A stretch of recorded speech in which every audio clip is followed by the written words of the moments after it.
அஸ்ஸலாம் அலைக்கும் வரஹ்மத்துல்லாஹி வபரகாத்து. ரமலானின் 27 தான் லைலத்துல் கதிர் இரவா என்பதை பற்றி பார்க்கலாம். ரமலானின் கடைசி 10 நாட்கள் மிகச் சிறந்த நாட்கள் ஆகும். அதிலும் ஒற்றைப்படை நாட்கள், அதாவது 21, 23, 25, 27, 29 ஆகியவை மிகச் சிறந்த நாட்கள். நபி ஸல்லல்லாஹு அலைஹி வஸல்லம் அவர்களுக்கு ஆரம்பத்தில் அல்லாஹ் லைலத்துல் கதிர் இரவை அறிவித்தான். இதை நபி ஸல்லல்லாஹு அலைஹி வஸல்லம் அவர்கள் சஹாபாக்களுக்கு கூற வந்த பொழுது 2 நபர்கள் சச்சரவு செய்து கொண்டிருந்தார்கள். இதை பார்த்த நபி ஸல்லல்லாஹு அலைஹி வஸல்லம் அவர்களுக்கு அல்லாஹ் லைலத்துல் கதிர் இரவை பற்றி மறக்கடித்தான். இதுவும் உங்களுக்கு நன்மையானதாக இருக்கும், அதுதான் அல்லாஹ் எனக்கு மறக்கடித்து விட்டான் என்று நபி ஸல்லல்லாஹு அலைஹி வஸல்லம் அவர்கள் கூறினார்கள். நபி ஸல்லல்லாஹு அலைஹி வஸல்லம் அவர்கள் ரமலானின் கடைசி 10 நாட்களில் உள்ள ஒற்றைப்படை இரவுகளில் லைலத்துல் கதிரை தேடுங்கள் என்று கூறியுள்ளார்கள். நாம் ரமலானின் நன்மையை எதிர்பார்த்து கடைசி ஒற்றைப்படை இரவில் லைலத்துல் கதிரை தேடினால் இன்ஷா அல்லாஹ் நிச்சயமாக நாம் அந்த புனிதமான இரவை அடைய முடியும்.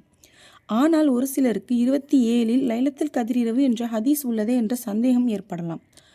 27இல் மட்டுமல்ல, 21இல், 23இல், 25இல், 29இலும் கூட லைலத்துல் கதிர் இரவு என்ற ஹதீஸ்கள் உள்ளன. அப்படி பார்த்தால் ஒவ்வொரு ஒற்றைப்படை இரவும் லைலத்துல் கதிர் இரவாகத்தான் இருக்க வேண்டும். அதனால்தான் நபி ஸல்லல்லாஹு அலைஹி வஸல்லம் அவர்கள் கடைசி ஒற்றைப்படை நாட்களில் தேட வேண்டும் என்று சொல்லியிருக்கிறார்கள். எனவே 27இல் லைலத்துல் கதிர் இரவு என்று விசேஷமாக கொண்டாடக்கூடாது. ஆனால் அல்லாஹ் நாடி இருந்தால் அதுவும் லைலத்துல் கதிராக கூட இருக்கலாம். 27 தான் என்று உறுதியாக சொல்ல முடியாது.